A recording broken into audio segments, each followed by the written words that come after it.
अरे मुसलमान वो नहीं है किसी गंदी फिल्म का इंतजार करे, किसी गंदी फिल्म का इंतजार करे। मुसलमान वो नहीं है बल्कि मुसलमान वो है जो जोहर पढ़े तो असर का इंतजार करता हो, जो मगरिब पढ़े तो ईशा का इंतजार करता हो, जो ईशा पढ़े तो फजर का इंतजार करता हो। वही हकीकत मानोगे सच्चा मुसलमान है, पक्का मुसलमान है। हज़रात जैसा बीज बोओगे फल वैसा ही मिलेगा। माँ बाप अच्छे अखलाक के हो गए तो मालूम है आपका बेटा भी बाकमाल होगा, आपके मरने के बाद भी आपका बेटा भतीजा 40वां बरसी सब कुछ करेगा। आज जनाब जाफर प्रधान साहब में ये गुण है जो हमेशा हर साल अपने वालिदैन करीमेल के नाम पर ये कर रहा है।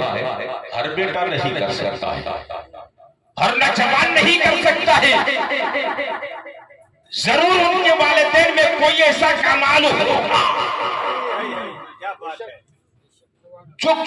जरूर ऐसी कोई खूबी होगी जो अल्लाह तबारक व तआला ने उस खूबी के छींटे जो है जनाब प्रधान साहब को अता किया है, जो अपने वालिदैन करीमेन को याद कर रहा है। हमारे कोई भाई ने बताया था कि वो हर साल बरसी का प्रोग्राम करते हैं, हर साल बरसी का प्रोग्राम करते हैं। माँ बाप अच्छे होला तो बेटा अर्श पर नजर आता है, कह दो ना सुभान अल्लाह। माँ बाप अच्छे इखलाक के हों तो बेटा अर्श पर भी नजर आता है। आओ मौलाना जलालुद्दीन रूमी की बारगाह में हजरत मौलाना जलालुद्दीन रूमी बचपने के आलम घर से निकले, सामने ग्राउंड जहां उनके साथ जंपिंग का खेल खेल रहा था। हमारे बच्चे भी खेलते, हम लोग भी बचपन में खेले हैं। बालुओं में जंप लेते थे कि कौन कितना जंप कर सकता है, तो जो ज्यादा दूर तक जंप करता था ना तो उसकी वाहवाहियां होती थी। तो हजरत मौलाना नूम उसी रास्ते से निकले, देखा उनके दोस्त जंपिंग वाला खेल खेल रहा है तो रूमी इधर आ, तू भी जंप लगा ले। तो रूमी का जवाब सुनो दोस्तों, रूमी ने कहा था नबी का गुलाम हो, रसूलुल्लाह की उम्मती हो। अरे कैसा जंप लगाते हो, अरे नबी के गुलाम होने के नाते से ऐसा जंप लगाओ कि कम से कम पहला आसमान तक तो पहुंच जाओ।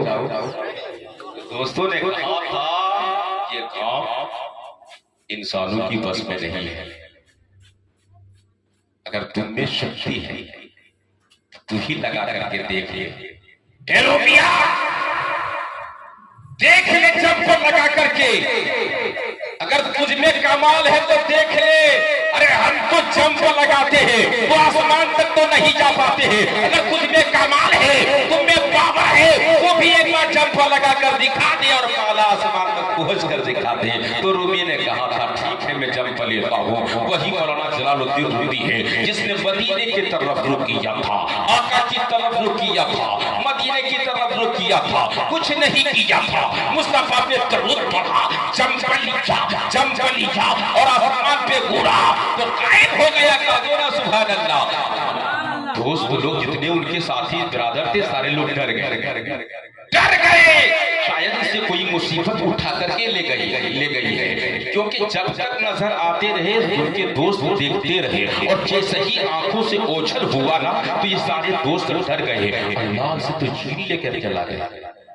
कुछ बच्चे तो अपने घर आ गए और कुछ बच्चे तो रूमी मौलाना जलालुद्दीन रूमी की माँ के पास गए। कहा माँ पता है आपका बेटा आसमान को उड़ाना, आसमान की तरफ उड़ाना तो उसे कोई चीज उठा कर ले गया। न जाने कौन सी मुसीबत उसे गायब कर दी जब नजर नहीं आने लगा। मेरा बेटा रूमी, अरे तू किधर को चला गया बेटा?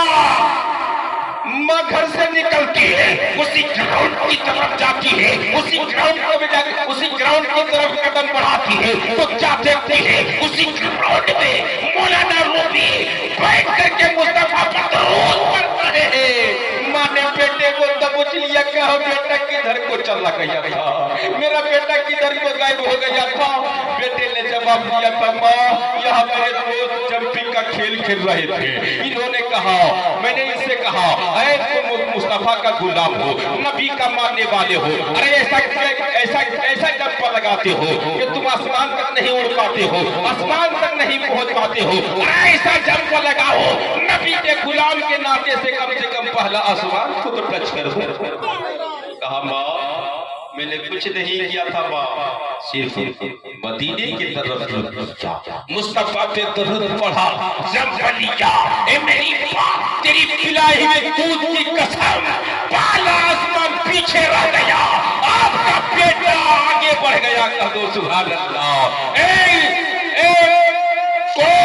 मैं आपसे एक सवाल करना चाहता हूँ, देखो आपकी नजरें बहुत दूर तक जाती है, आप कमेंट करते हो, यूरोप की तरफ देखते हो, अमेरिका की तरफ देखते हो, तो मैं आपसे कहूंगा यूरोप की तरफ देखने वालों, अमेरिका की तरफ देखने वालों, ये यूरोप की तरफ नजरा करने वालों, अरे तुझे क्या पता, अरे इस्लाम क्या चीज है और इस्लाम की माओ का कमाल कैसा है। माजी की तारीख को देखो, माजी की इतिहास को दोहरा करके पढ़ो, तुम्हें पता चलेगा तुम्हारी कौम की माओ ने ऐसे ऐसे बच्चे पैदा किए हैं, ऐसे ऐसे बच्चे पैदा किए हैं तो पलक झपकते आप कहां तक पहुंच जाते हैं।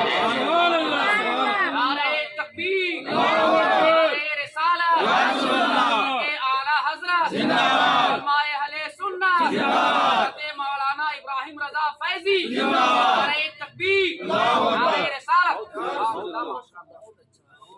हजरात हमारी कौम की माए ऐसी थी जिनके बेटे में ये कमाल था कि उनका एक कदम जमीन पर होता तो दूसरा कदम आसमान पे होता। हम अपने बेटे को अच्छा बनाना नहीं चाहते, हम अपने बेटे को अच्छी सोसाइटी में रखना नहीं चाहते, अच्छी परवरिश नहीं करना चाहते। आओ मैं आपको इतिहास की बात बता दूं, इसी भारत का वो बेटा है, इसी भारत का वो एक बेटा है जो बड़ा शरारती है। हमारे बच्चे भी कुछ इस किस्म के होते हैं, जरा बदमाश किस्म होते हैं, ये तोड़ दिया वो तोड़ दिया, ऐसा होता है ना। बच्चे की कुछ फितरतें ऐसी होती है, कोई बच्चे बड़े शरीफ होते हैं, वो कुछ नहीं करता है, लेकिन 5 बच्चे तो ऐसे होते हैं कि घर में कुछ न कुछ सामान को वो नुकसान पहुंचाएगा। तो इसी भारत का वो एक बेटा था, बाप का इंतकाल हो चुका था, लेकिन एक बेटा बड़ा शरारती, बड़ा नटखट। लोगों ने कहा था अम्मा इस बच्चे को शरीफ बनाना है, इस बच्चे को नेक बनाना चाहते हो तो बरेली चले जाओ। कह दो ना सुभान अल्लाह, बरेली चले जाओ, आला हजरत की बारगाह में अपने बेटे को पेश कर दो, आपका बेटा शरीफ बन जाएगा।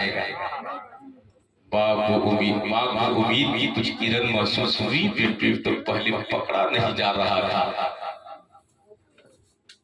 बेटा तो पहले काबू में नहीं आ रहा था, बेटा जड़ में नहीं आ रहा था, अब मुश्किल बेटा पकड़ा गया।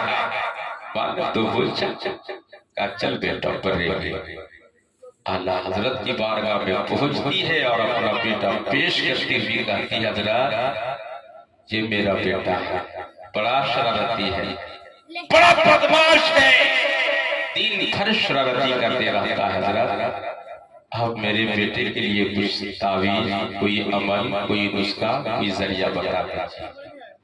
तो आला हजरत ने कहा था बड़ी अम्मा ऐसा करे, आप अपने बेटे को गौस का मुरीद बना दे। दो ना सुभान अल्लाह, गौस का मुरीद बना दे।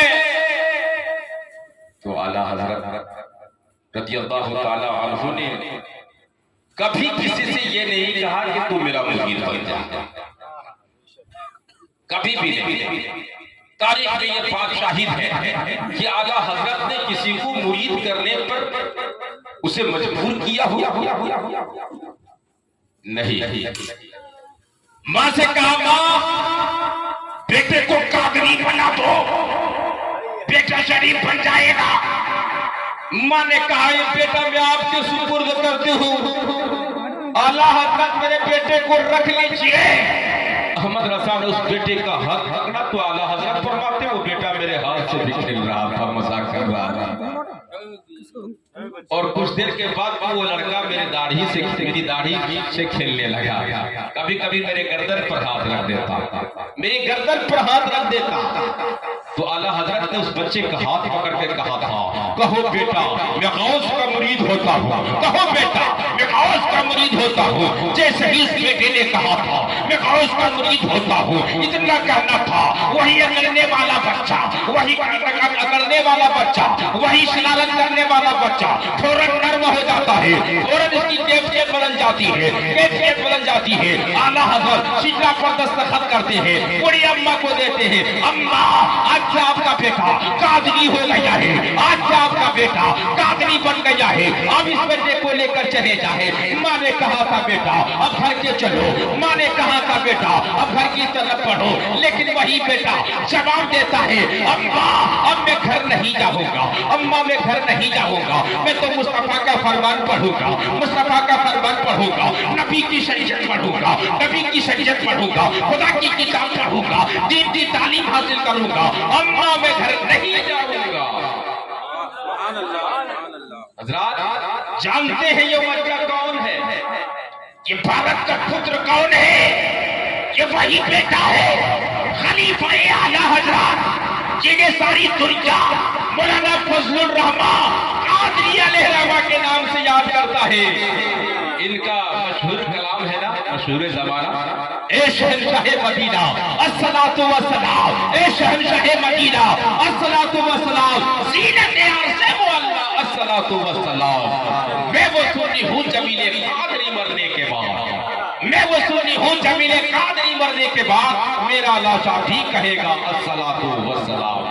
मौलाना फजलुर रहमान से किसी ने कहा था, हज़रत आप तो बड़ा नटखट थे, आपके अंदर में चेंजिंग कैसे आ गई है, बदलाव कैसे आया?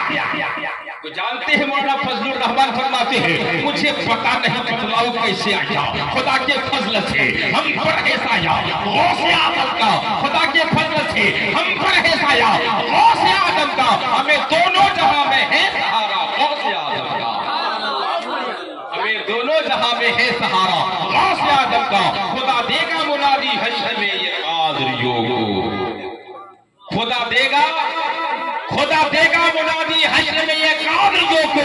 कहाँ है कादरी कर ले नजारा गौसे आदम, कहाँ है कादरी कर ले नजारा गौसे आदम का। हज़रात मैं आखिरी बात बोल करके मैं अपनी गुफ्तगू को स्टॉप कर लूंगा, क्योंकि मेरी बात हज़रत मौलाना सद्दाम साहब भी है और दो शायर है जिनकी शायरी हमें सुननी है। जरा मोहब्बत से कहिए सुभान अल्लाह, जरा दोनों हाथों को लहराइए, ठंडा नहीं लगा कहीं या रसूल अल्लाह। मैं कह रहा था जिनके माँ बाप अच्छे होंगे ना तो बेटा भी नेक होगा, बेटा भी नेक होगा, और जब बेटा नेक होगा ना तो बाप की कब्र पर जाएगा, और जब तक जिंदा रहेगा ना तो माँ बाप की खिदमत करता रहेगा।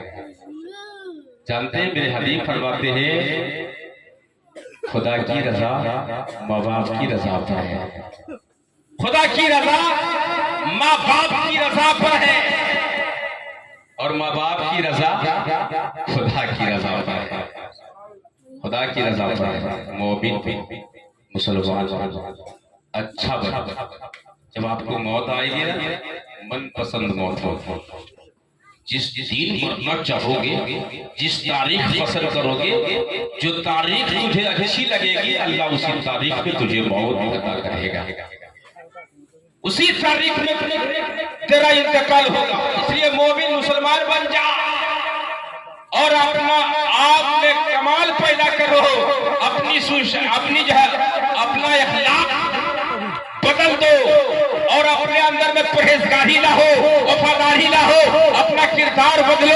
अगर तू नेक किरदार वाला हो गया, तेरा अमल ठीक हो गया, अगर तू नेक बन गया, तेरे कोख से जन्म लेने वाला तेरा बेटा भी नेक बनेगा, तेरे कोख से जन्म लेने वाला तेरा बेटा भी अच्छा बनेगा। मैं आखिरी हदीस पाक आपकी बारगाह में पेश करके अपनी गुफ्तगू को खत्म कर लूंगा। जब मोहब्बत से कहे सुभान अल्लाह। और मेरे आका अलैहिस्सलातु वस्सलाम इरशाद फरमाते हैं, बनी इस्राइल का एक वो चरवाहा है जो बकरियों को चलाता है, जिनके चंद छोटे छोटे बच्चे बच्चियां हैं।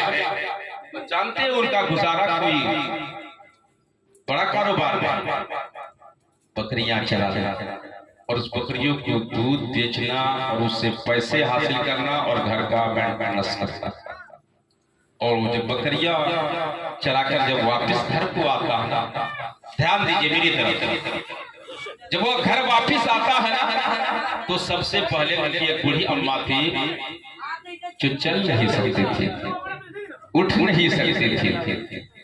वो बूढ़ी अम्मा की बारगाह में अल्लाह मत कीजिए, चाय पीजिए, अरे चाय पर इतना दिमाग मत लगा दीजिए। एक चाय वाले ने तो पूरा देश बर्बाद किया है। अगर हम सारे लोग चाय वाले हो जाएंगे तो हम सब मिट जाएंगे। ऐसा मत कीजिए। इधर देखिए मेरी तरफ। तो उनकी अम्मा बूढ़ी थी और वो बकरियां चलाता था और उनके घर का मेंटेनेंस बकरियों के दरबार।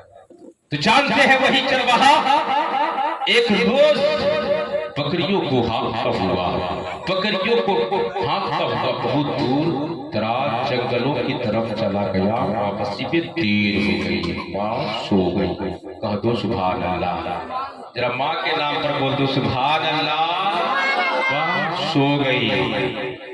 रात को जब वो चरवाहा घर आया, बकरियों को खूंटी से बांधा, कीले से बांधा, तो बच्चे परेशान है, बच्चे रो रहे, अब्बा भूख लगी है, थोड़ा दूध दे दो, अब्बा हमें भूख है, हमें कुछ खाने का सामान दे दो। लेकिन बहरे वफादार बेटा, बहरे माँ का वफादार बेटा बच्चे का रोना नहीं देखा, बच्चे का तड़पना नहीं देखा, बच्चे का आहोजारी करना नहीं देखा, बच्चे का रोना धोना नहीं देखा। दस्तूर के मुताबिक बकरियों को दूहता है, दूहने के बाद पियाले में दूध को लेता है। इधर बच्चे रो रहे हैं, अब्बा हमें भूख लगी है, हमें दूध दे दो अब्बा, हमें भूख लगी है अब्बा, हमें खाने का कुछ सामान दे दो। लेकिन बहरे वफादार माँ का वफादार बेटा बच्चे का रोना नहीं देखा, बच्चे का पिलपिलाना नहीं देखा, बच्चे का तड़पना नहीं देखा। वही माँ का वफादार बेटा पियाले में दूध लेता है, माँ के सिरहाने पहुँचता है तो क्या देखता है कि माँ सो चुकी है,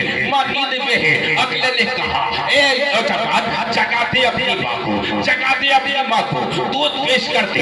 इसने दामन थाम करके कहा था, नौजवान तुझे क्या पता है, तुझे क्या मालूम है, बूढ़ी माँ की बूढ़ी नींद हुआ करती है, एक बार नींद टूट जाती है दोबारा नींद नहीं आती है। नौजवान अपनी माँ को मत जगा, नौजवान अपनी माँ को मत जगा। इस की बात को मान करके वो नौजवान दूध का प्याला लेकर के माँ के सिरहाने खड़ा होता है, माँ के सिरहाने खड़ा रहता है। रात का एक पहर गुजरता है, रात का दूसरा पहर गुजरता है, रात का तीसरा पहर गुजरता है, पूरी रात गुजर जाती है। चरिंद परिंद अपने घोंसले से जो है आवाजें देने लगती है, उनकी माँ पैदा हो जाती है। जैसे ही माँ ने आंखें खोली तो सामने बेटे को दूध का प्याला लेकर खड़ा देखा। माँ ने कहा, ए मेरा बेटा, ए मेरा बेटा, अभी दूध लेकर के आए हो। नौजवान ने कहा था, ए मेरी अम्मा, आपका बेटा दूध का प्याला लेकर के अभी नहीं बल्कि अगले रात से लेकर के आपका बेटा आपके सिरहाने में खड़ा है,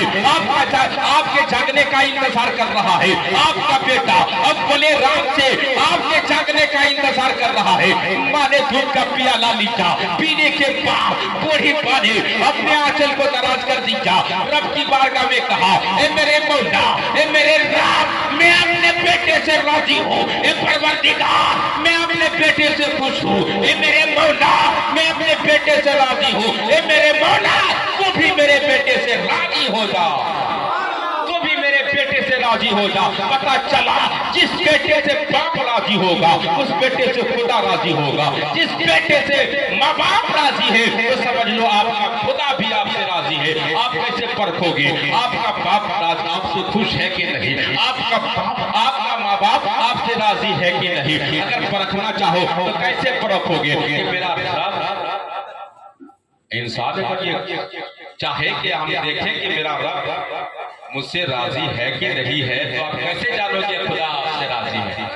कैसे जानोगे? कैसे पता लगाओगे? कैसे पता लगाओगे?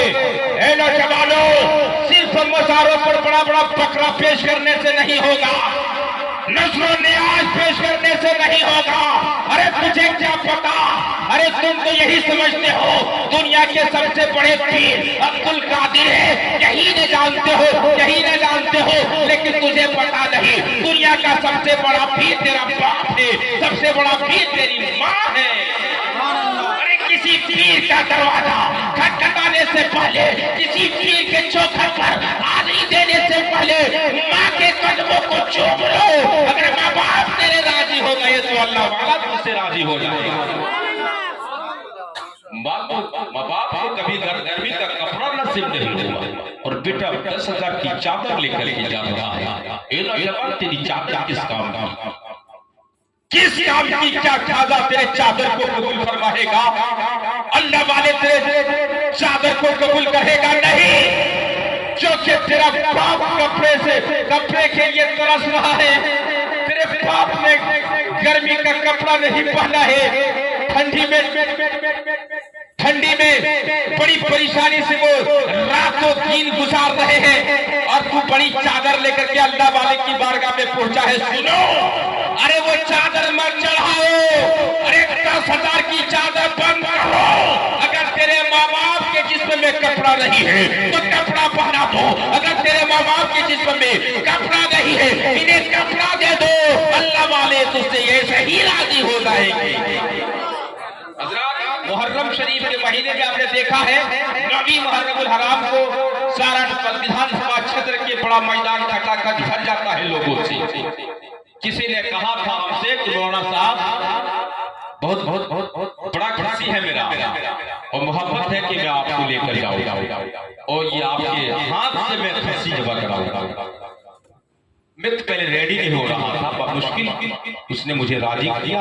जब जाने का टाइम हुआ तो मैंने उसके घर के सारे लोगों को देखा, उनके ससुराली खानदान वालों को देखा, लेकिन उनके खुद के माँ बाप नहीं थे। हमने पूछा यार तेरे माँ बाप नजर नहीं आ रहे, ये 2-4 स्कॉर्पियो तो लेकर के जा रहे हो, लेकिन उनमें किसी में तेरे माँ बाप नजर नहीं आ रहे। क्या मौलाना साहब थोड़ा की पता एक बच्चों जंगलों पर माँ बाप से बातचीत।